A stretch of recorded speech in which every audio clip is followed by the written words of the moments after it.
You're listening to Forecast, the marketing podcast for professional services leaders. If you're looking to generate more leads, win more deals, and take your firm to the next level, this show is your shortcut.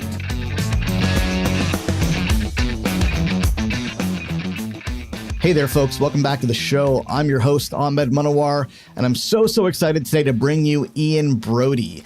Ian is one of those people that I really looked up to way back when I was director of marketing for a boutique consulting firm. I was struggling. I didn't know the first thing about marketing. He was one of the voices that emerged, who I really latched onto and I started paying a lot of attention to. And I learned so much from him about the art and the craft of marketing in a professional services environment. And even now, after starting Boutique Growth years later, Ian's one of those voices that I pay attention to religiously. So it's a great honor to have him on the show today.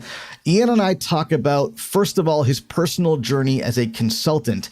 Ian started out at a big firm before starting his own practice, like many of us. So that's always an interesting story to hear about how that transition went and some of the early struggles that Ian faced and how he overcame those struggles.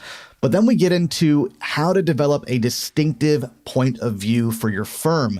This is one of those cornerstone ideas that Ian is really known for. He's got a free course called the 5-Day Authority Challenge, which I highly recommend that you go through, and I'll link to it in the show notes.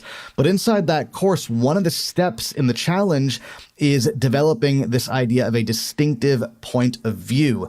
And I asked Ian to unpack that idea for us in this episode, because I think that's really the piece that most people struggle with. And if you're not really sure if you have something that qualifies as a distinctive point of view, then you're going to want to listen to this episode. Show notes are at forecast.fm/Brodie. That's forecast.fm/BRODIE. Before I let you go, if you haven't yet joined us inside our free course on the 5 Ps of lead generation for professional service firms, you're going to want to check that out. Inside the course, I will walk you through a step-by-step process that you can use to generate a flood of new business for your firm. The course is 100% free of charge, and you can get immediate access at 5leadgen.com. You can spell out 5 or use the number. Either one works. That's 5leadgen.com. With that, here is Ian Brodie. Mr. Ian Brodie, thank you so much for coming on the show. It's a real pleasure. Glad to be here. Listen, Ian, I know a lot of folks are familiar with the work that you're doing right now, the incredibly valuable work, and I'm very appreciative that you've come on the show to share some time with us. I would love to hear the story of how Ian Brodie got started in the early days as a consultant or a coach. Gosh, that was very early days. So I had 3 phases to my career, really. I had, back in the late 80s, early 90s, I had a proper job. It's so far away now, I barely remember it, but it was project management in R&D for a computer company here in the UK. Spent, I think, 6-7 years doing that, had some promise, so ended up going off on an MBA to learn about management.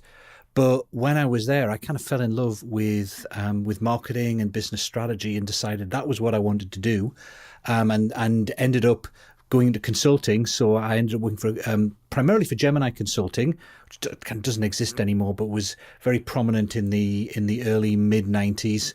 Eventually folded into Capgemini and Ernst & Young, but it was a very successful, very fast growth firm when I was there. I'm not saying those two things are correlated, but it was a great time to be there because we were growing incredibly fast, doing some really tremendous transformation work with clients, and a lot of learning going on. Then I got headhunted to work for another consulting firm, another quite big one, that basically helped set up their US business over in the UK and Europe.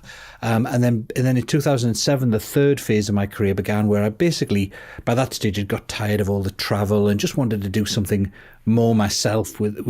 Despite being a director of the final firm I worked for, still felt as if I wanted more control over how things were run and what we focused on, and so I set up business on my own in 2007.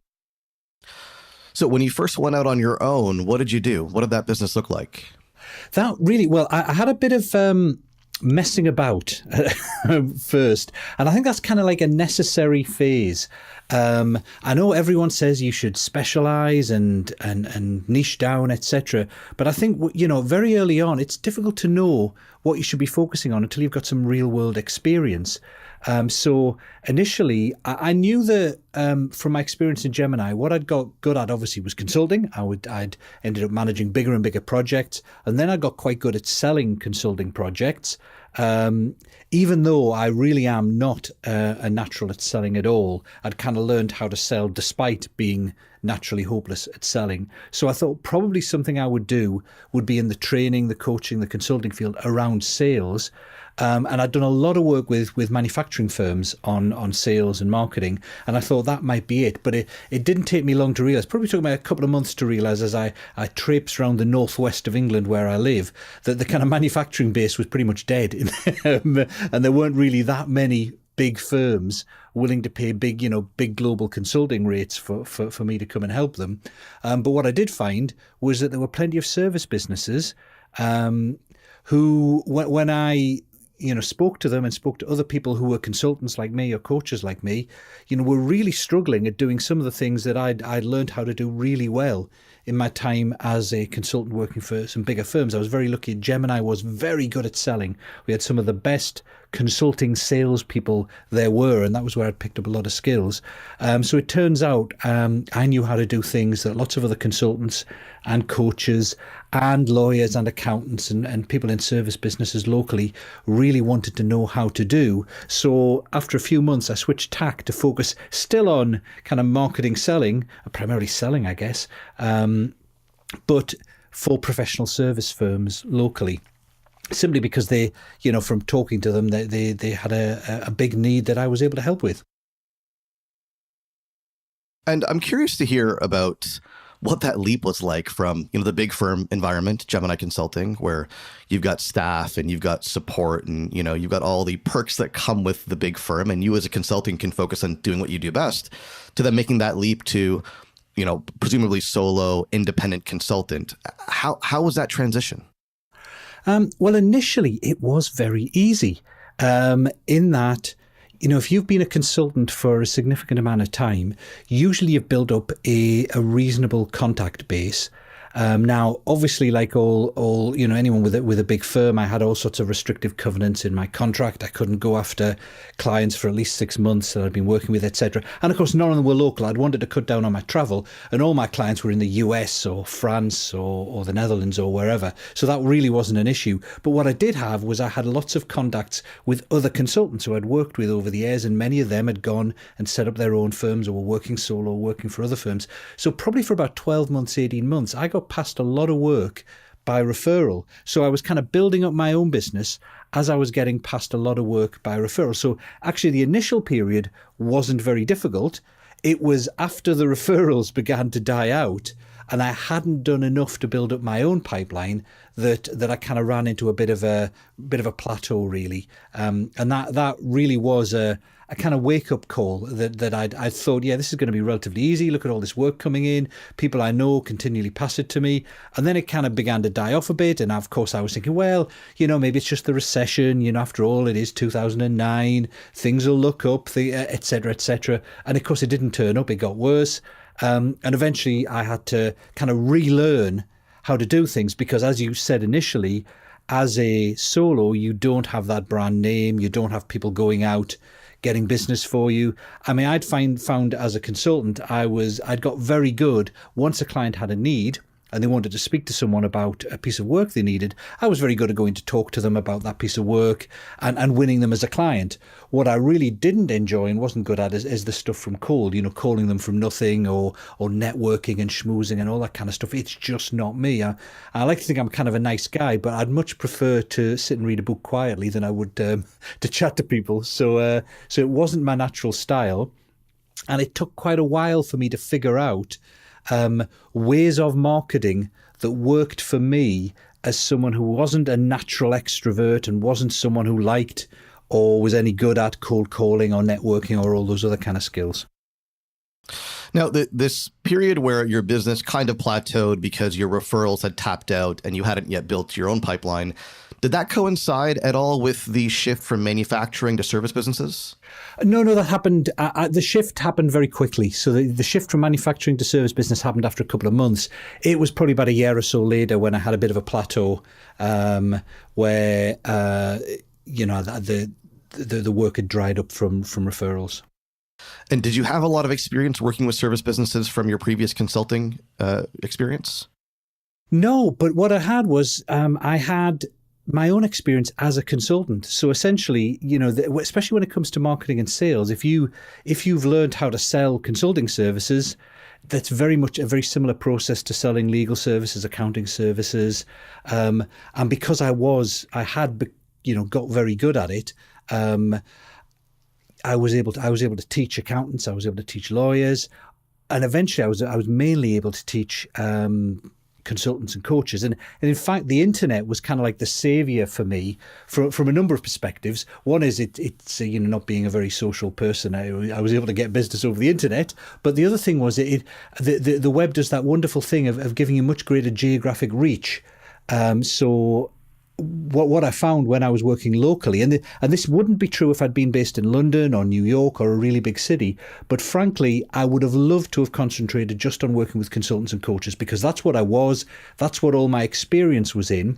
But there just weren't big enough consulting firms or coaching firms locally for me to build a business based on. So I had to stretch on the sides to talking to accountants, talking to lawyers, talking to surveyors and architects and people like that. And it was harder for me to sell to them because they're not exactly the same as me, but many of them picked up that it was a very similar process. And I was able to, do free presentations, which got them to see that I knew what I was talking about. And then they would hire me to come and do a training course for them, etc. But thanks to the web, I was able to specialize over time much more in just really consultants and coaches, which is my kind of heartland, because that's all I've ever done since 94 is being a consultant or a coach. So I have an awful lot of experience doing that. So essentially you made up for the lack of experience working with service businesses as a consultant. You made up by that, but through your own kind of expertise in selling consulting services, and that's what people really latched onto. Yeah, they drew the analogy. I mean, there were, some people, lawyers in particular, were a difficult sell. A lot of lawyers were, maybe they're different now, but back in the day, a lot of lawyers would not consider, you would kind of consider, if you hadn't been a lawyer yourself, you didn't really understand what it took to sell legal services. I mean, the ones I worked with realized that wasn't the case, and they were able to take on board. And thankfully, they realized also that consulting is usually, probably about a decade ahead of law in terms of business development capabilities and skills, and how well they've developed them. So they recognized there was a lot to learn. So those who were, forward thinkers were happy to work with me. Those who were a bit, he hasn't been a partner in a law firm, how can he possibly know what it takes to sell legal services, didn't hire me. But there were enough people who did see the analogy that it worked. Yeah, no, I don't think much has changed as far as lawyers go. I think there's still, there's a small group of people who, and they're usually involved in the legal marketing conversations, who are really looking forward. They understand the profession is changing, buyers are changing, therefore they need to change.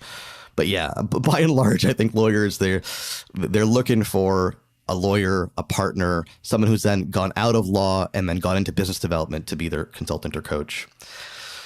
So tell me a little bit about how your marketing evolved. And I'm a little bit curious about this, because sounds like this is about now, 7 or 8 years ago, the internet was a different place. You were marketing online.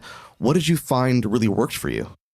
I think that's a good point. It is a matter of evolving with your market. And sometimes I do see, you see that story that's trotted out here. Here are the exact steps that worked for me, as if the exact steps that worked for someone else would work for you, and it's not always the case. You really do have to find your own path, building on good general principles. So back in the day, 7 or 8 years ago, the place that people hung out was on blogs.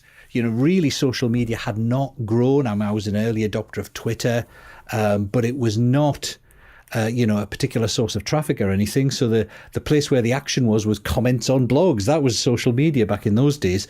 But that allowed me to form relationships. So what I did when I first set out was, in order to help improve my own learning, I searched and I found as many as I could of blogs, of useful resources about professional services, business development. This is from people like Charlie Green, people like the Rain Today folks, Mike Schultz, Ford Harding, who's since retired, etc. And the first thing I did was, I was reading their stuff, and so I, commented on their blogs because it seemed like a decent thing to do. And they commented back, and we got into conversations, and eventually, some of them picked up the phone, and we talked about working together and doing stuff like that.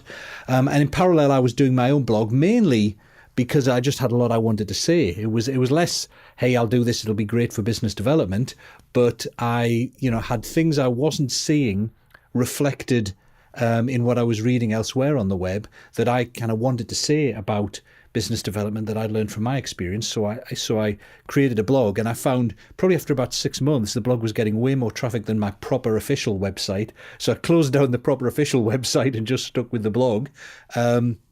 And it kind of grew from there. Now, eventually, I evolved into email marketing.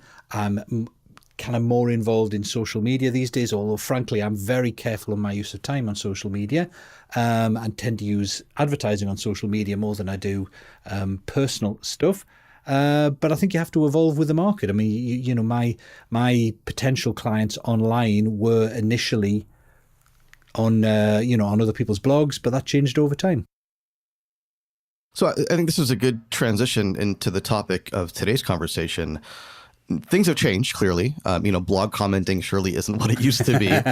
I'm curious to hear, what is your kind of recommended playbook for a consultant or a coach or a professional services provider that wants to build an online platform, attract clients online today? What do you tell them?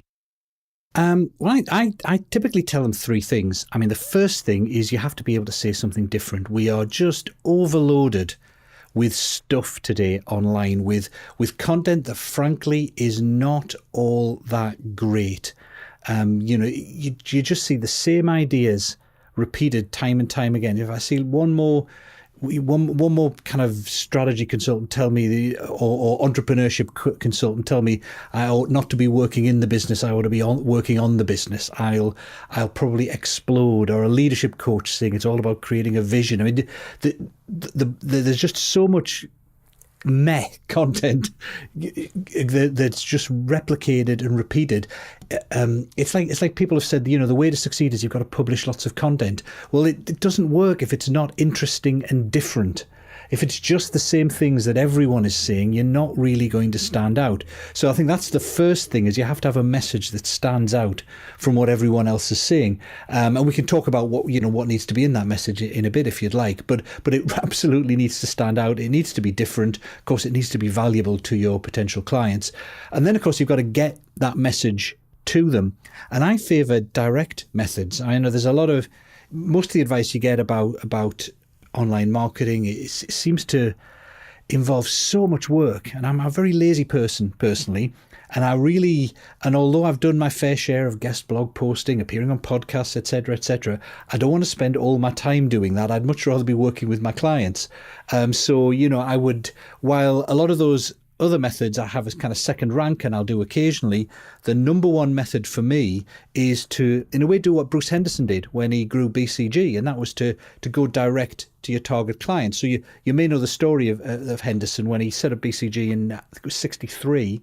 That was 45 years after McKinsey started. He didn't have their alumni network. He didn't have their contacts. He didn't have the relationships they'd built up. But Henderson, of course, had brilliant ideas. And what he did is he just wrote those ideas down in Perspectives magazine, which was pocket-sized in those days, and he put them in the post to target clients.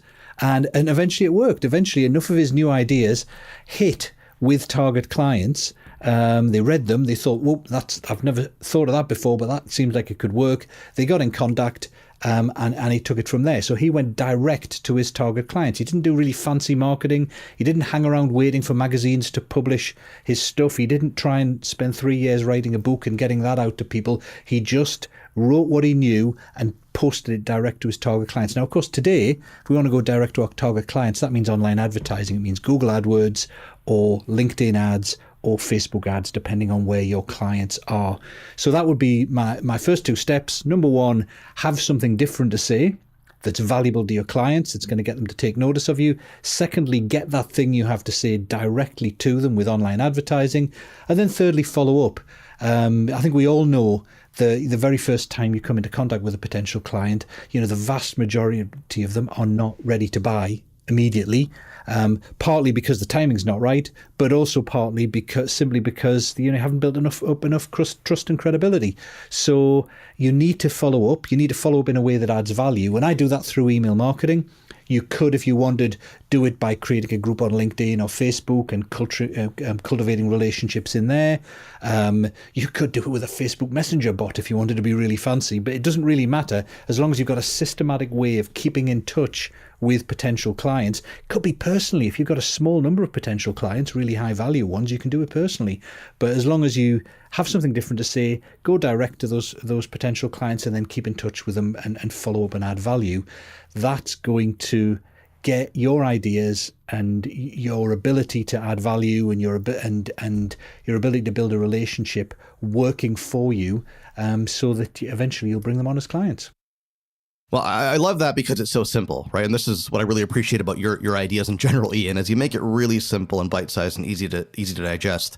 You could say 100 things. Yeah, I was going to say, I think. Sorry to interrupt there, but I thought you just hit on such an important point there, and it's something that it repeatedly comes back to me, and it's just so important to remember that, we as consultants, or if you're listening and you're a coach or you're a lawyer or whatever, we are not full-time marketing people. 90% of the material on marketing out there is written by full-time marketing people who love marketing.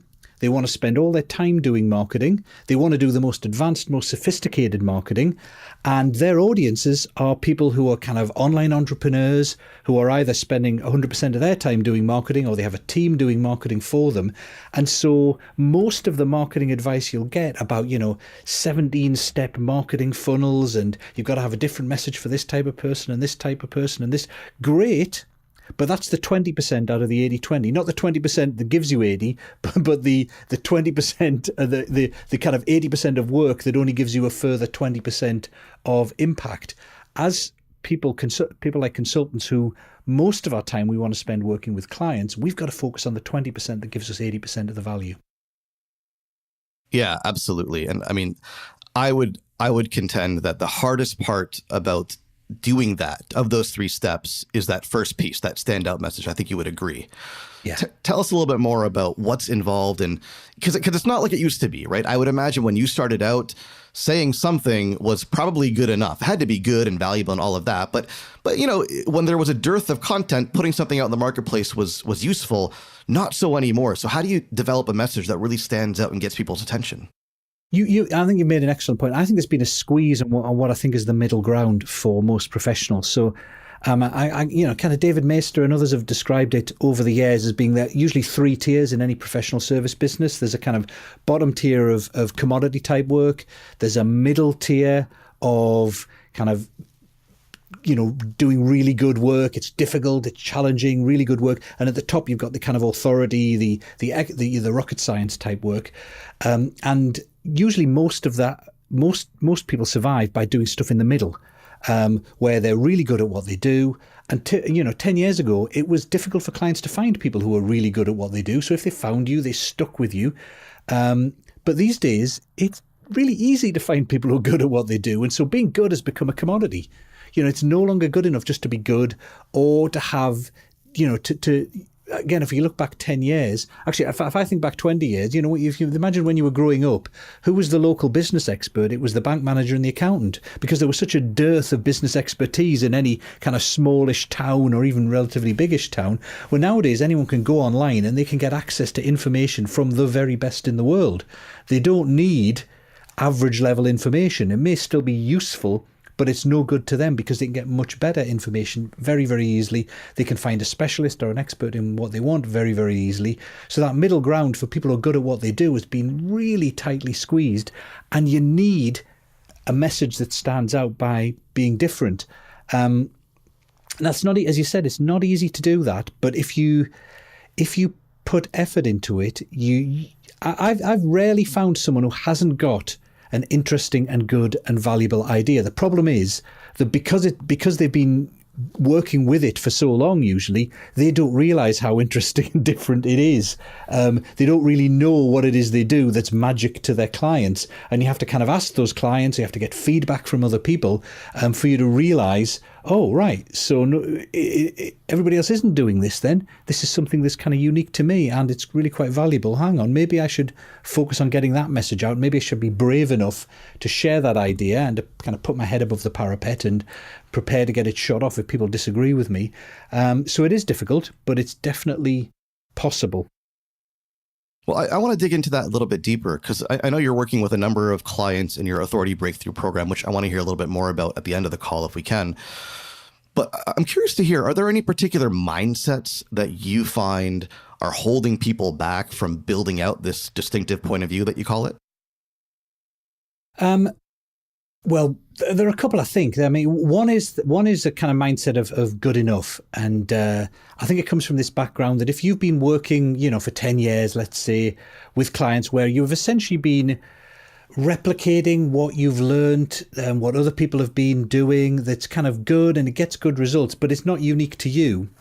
The hope is you can continue to do that, and you can't. I mean, it's not just that, we're not.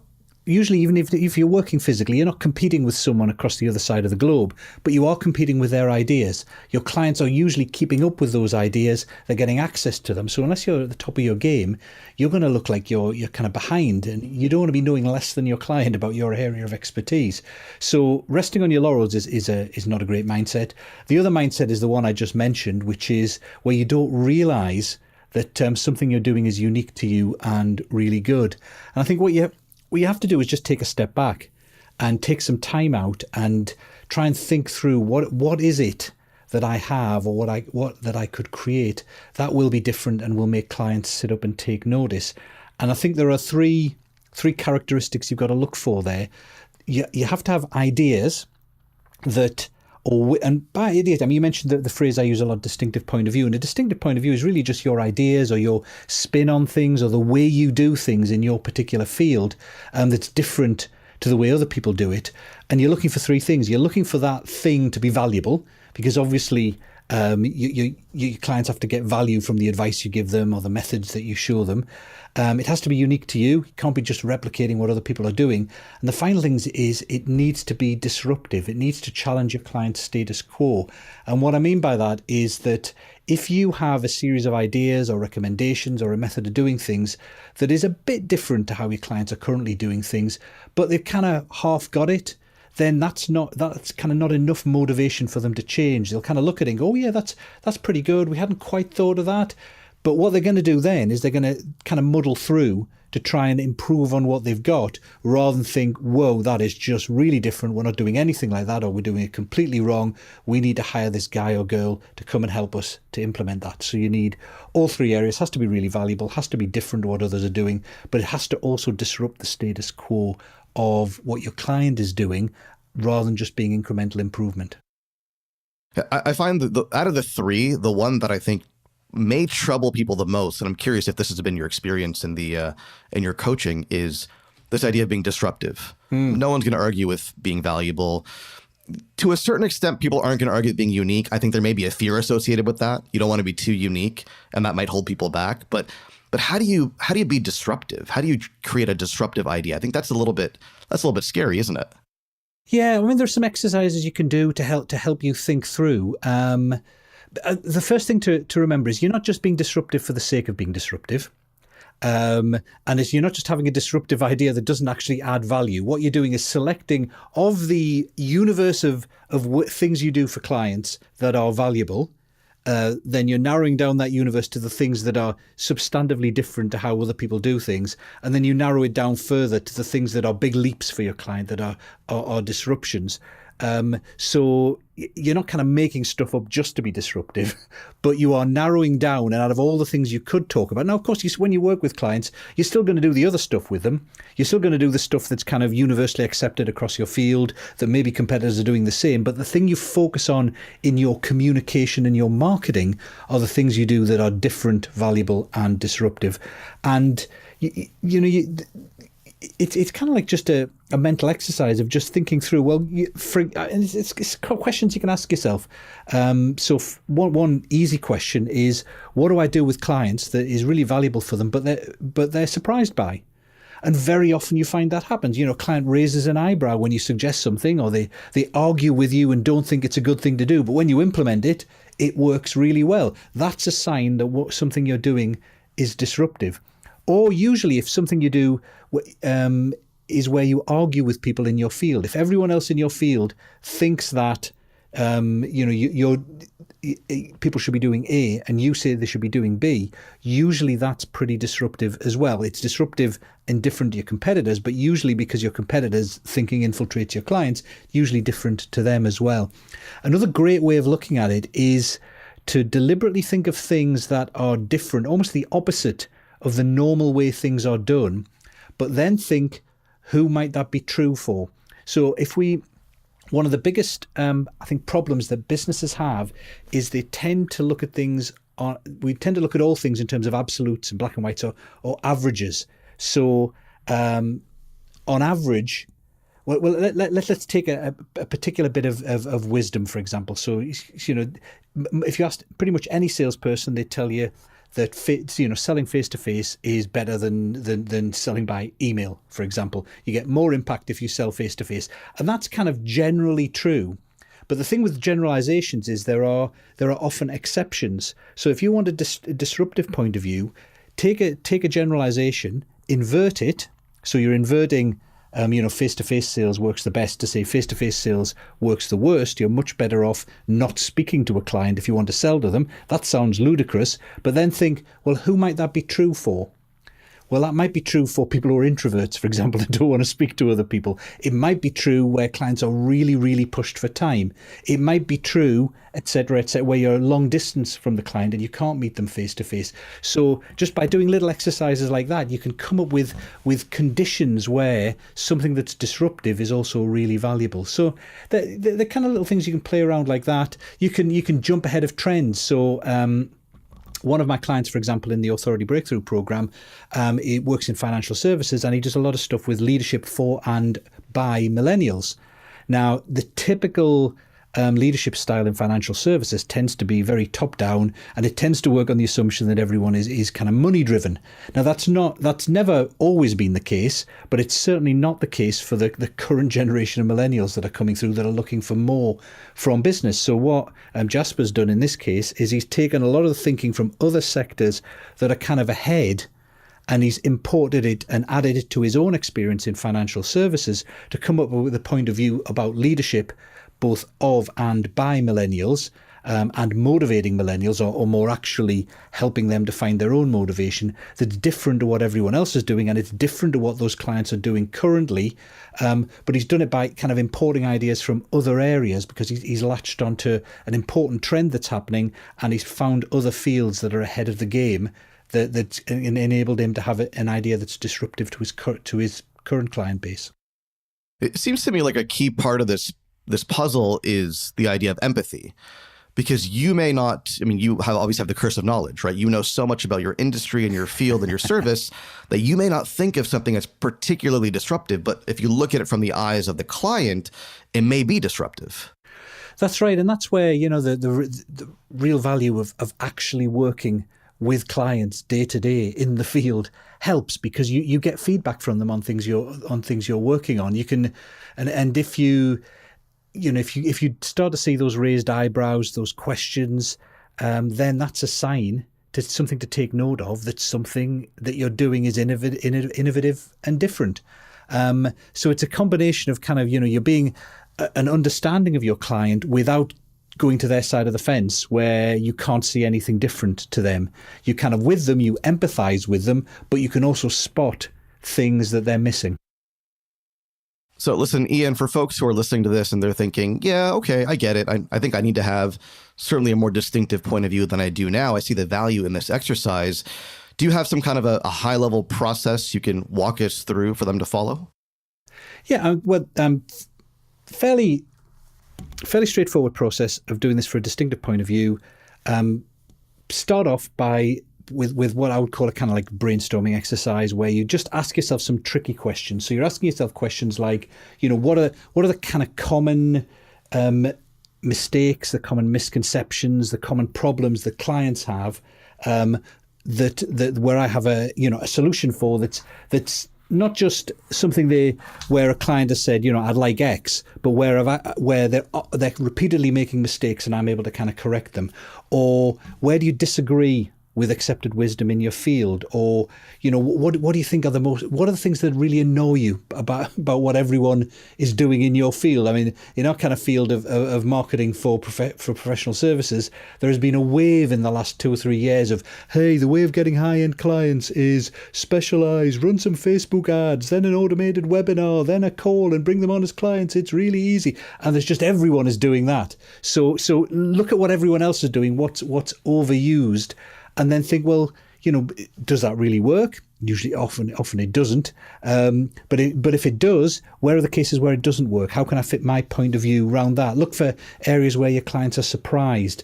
The areas you don't want to give away that are kind of your best kept secrets, or big new trends, either in your field or you can import from other fields, or any research, anything coming out of science, like psychology often affects management and marketing, or other fields of research, or research in the field that's identifying new things going on that you can use, or little light bulb moments you've had yourself. I mean, I remember years ago reading Gene Schwartz's Breakthrough Advertising and his concept of prospect awareness.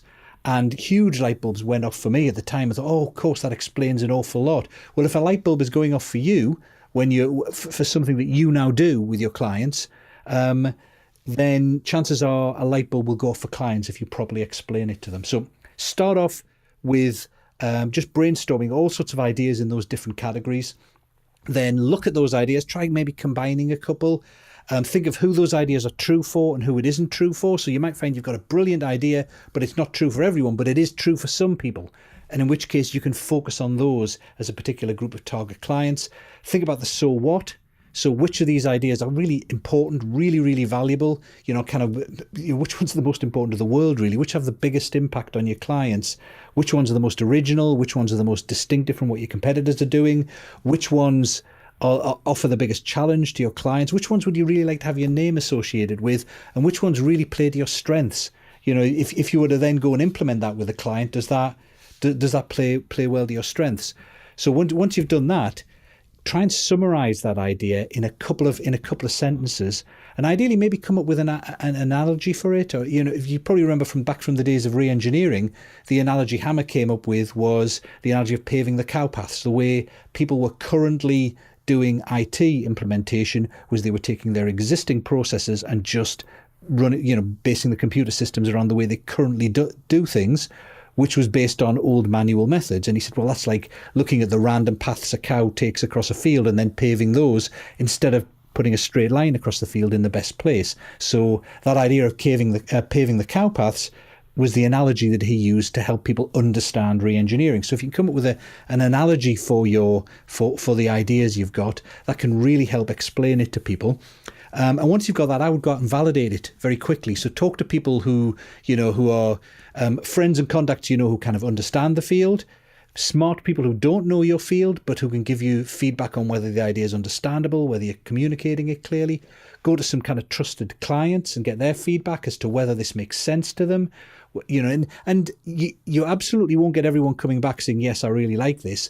And if everyone did come back and say, yes, I really like this, it probably wasn't disruptive enough. But what you do want is at least people recognizing that, A, I understand this, B, it's dealing with an important area, and C, you want some people coming back going, whoa, hang on, I'd not thought of that. So you want that kind of visceral reaction that people have to it. And then the really key thing to do, once you've got initial validation that the idea is quite good, is you need to turn it into a methodology or a model that you can then implement and communicate with people, and use as the basis of your authority as you're establishing it. So if you look at most authorities, we tend to think that authorities are the people who've worked the longest in a field and have kind of got the most experience and the most extensive knowledge, but that's actually very rarely the case. If I use the example of physics, for example, the person who we think of as the biggest authority in the field of physics is Einstein. Well, Einstein isn't known as an authority, or wasn't known as an authority in physics because he knew everything about physics. It was because he came up with his theory and theories of relativity. So it was a kind of big idea in the field, and a model and a methodology. And before that we had Lord Kelvin, we had we got Newton with his laws of motion, we got Marie Curie with radioactivity, Boyle with his kind of structure of the atom, etc. Niels Bohr with his structure of the atom. Authorities tend to be people associated with a very clear idea or a model or a methodology. So if you're going to be communicating and want to establish yourself as an authority, if you look in the field of business, Michael Porter's 5 Forces, you've got Tom Peters created the 7S model for McKinsey, you've got Jim Collins with his good to great model of the things companies need to do to make that transition, etc., etc. It's not encyclopedic knowledge that establishes you as an authority. It's an insightful idea. So you need to be able to communicate that insightful idea, and that's usually done best through a model or a methodology and an associated analogy. Yeah, one idea that comes to mind, just in terms of going out and validating the idea with a prospect or with a client, I found it to be particularly useful to do that in person. That, next time you're in the office with a client, after you're done with your engagement, just, hey, I've got an idea that I'm working on. I really love your feedback on it. Explain it to them. And then I find that just their body language, their facial expressions, like that really tells it all. Observe the way they react in real time, and you get a lot of priceless feedback that way. You do. It's obviously if you can't reach people, you need to use email and other methods, but being able to see them and their reaction is really valuable. And ideally find an environment where you can draw it. Communication through pictures is really valuable. If you're able to kind of sketch out your idea, and that's why I say, create a model for it. And whether that model is, and if you think about it, most of the great ideas we have in business are encapsulated by pictures. So, whether that's the Boston Consulting Group's growth share matrix or Porter's 5 Forces or his value chain model or whatever it might be, usually it's easiest to describe these things in pictures. And it's easier for clients to get it when you draw a picture. The experience curve is another one. So if you can get a flip chart or a whiteboard or even just a piece of paper and kind of sketch it for the client and show them how what you're thinking of, ideally they'll pick up the pencil and start drawing their own additions to it and making it their own as well and giving you some valuable feedback that way.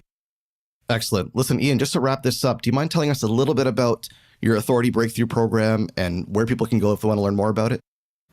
Yeah, well, you know what? Best thing isn't to learn about the Authority Breakthrough Program, because the Authority Breakthrough Program is quite an expensive paid program. People come on to work with me to develop their distinctive point of view, and then to learn the marketing methods that get them directly to their ideal clients, and then to do structured follow-up with them so they can bring them on board as paying clients. But the best way to get into it is to do what I call the 5-day authority challenge. So it's a free program. It's 5 days of videos talking you through the steps that are needed to position you as an authority in your field, including, figuring out where to focus, coming up with your ideas, your distinctive point of view, and then figuring out then how to get that in front of your ideal clients and the best ways of following up.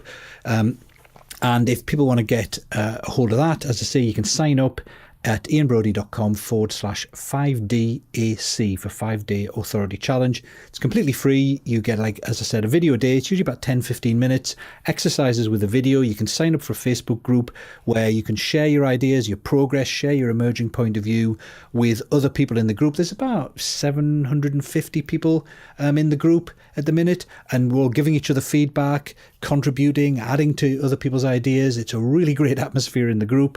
And you get a long way there without paying me anything by joining the 5-day authority challenge. Yeah, no, I did take a scan through the Facebook group, and it looks really, really engaging. And here's a bit of a pro tip to folks. I mean, Ian alluded to it, but if you really want Ian's feedback on your ideas, go and post in the Facebook group. That's a pretty good way to do it. Plus, you'll get tons of great feedback from other people in the group. So I'm going to drop a link to the 5-day authority challenge here in the show notes. Ian, otherwise, it's been a real pleasure. This has been incredibly insightful. Thank you so much for coming on the show. It's been my pleasure. Cheers.